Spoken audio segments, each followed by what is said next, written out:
नमस्कार, स्वागत है आपका।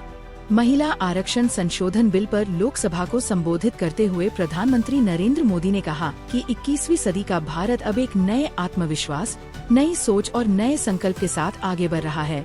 उन्होंने कहा कि आज भारत केवल अपने लिए नहीं, बल्कि पूरी दुनिया के लिए एक उम्मीद बनकर उभरा है। वैश्विक मंच पर भारत की मजबूत उपस्थिति, उसकी आर्थिक प्रगति और लोकतांत्रिक मूल्यों के प्रति प्रतिबद्धता आज हर भारतीय के लिए गर्व का विषय है। प्रधानमंत्री ने कहा कि विकसित भारत का सपना सिर्फ बड़े बड़े प्रोजेक्ट्स, हाईवे, एयरपोर्ट या आधुनिक रेल नेटवर्क तक सीमित नहीं है। यह एक व्यापक और समावेशी सोच है, जिसमें देश के हर नागरिक को समान अवसर मिले, हर वर्ग को न्याय मिले और हर व्यक्ति को आगे बढ़ने का मौका मिले।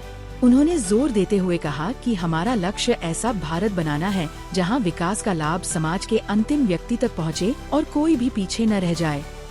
उन्होंने सबका साथ, सबका विकास, सबका विश्वास और सबका प्रयास के मंत्र को दोहराते हुए कहा कि यही नए भारत की असली ताकत है।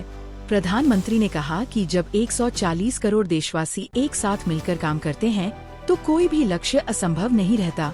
उन्होंने ये भी कहा कि आज भारत में नीति निर्माण से लेकर क्रियान्वयन तक हर स्तर पर पारदर्शिता और जवाबदेही को प्राथमिकता दी जा रही है।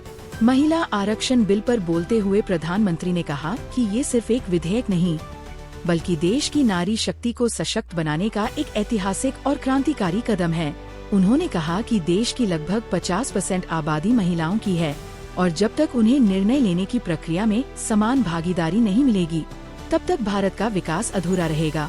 उन्होंने विश्वास जताया कि इस बिल के माध्यम से महिलाएं राजनीति और नीति निर्माण में अधिक सक्रिय भूमिका निभाएंगी, जिससे देश को नई दिशा और नई ऊर्जा मिलेगी। प्रधानमंत्री ने अपने संबोधन में यह भी कहा कि भारत की महिलाओं ने हर क्षेत्र में अपनी क्षमता का लोहा मनवाया है, चाहे वह विज्ञान और तकनीक हो, खेल का मैदान हो, सेना हो या फिर उद्यमिता का क्षेत्र। उन्होंने कहा कि आज की नारी न केवल अपने परिवार बल्कि देश के भविष्य को भी आकार देने में महत्वपूर्ण भूमिका निभा रही है। उन्होंने आगे कहा कि आने वाले वर्षों में भारत को विकसित राष्ट्र बनाने का लक्ष्य तभी पूरा होगा जब समाज के हर वर्ग की भागीदारी सुनिश्चित होगी और महिलाओं को समान अवसर दिए जाएंगे। यह सिर्फ सरकार की जिम्मेदारी नहीं, बल्कि पूरे समाज की सामूहिक जिम्मेदारी है। अपने भाषण के अंत में प्रधानमंत्री ने देशवासियों से अपील की कि वे एकजुट होकर राष्ट्र निर्माण में अपना योगदान दें और एक सशक्त, समृद्ध और आत्मनिर्भर भारत के निर्माण में भागीदार बनें।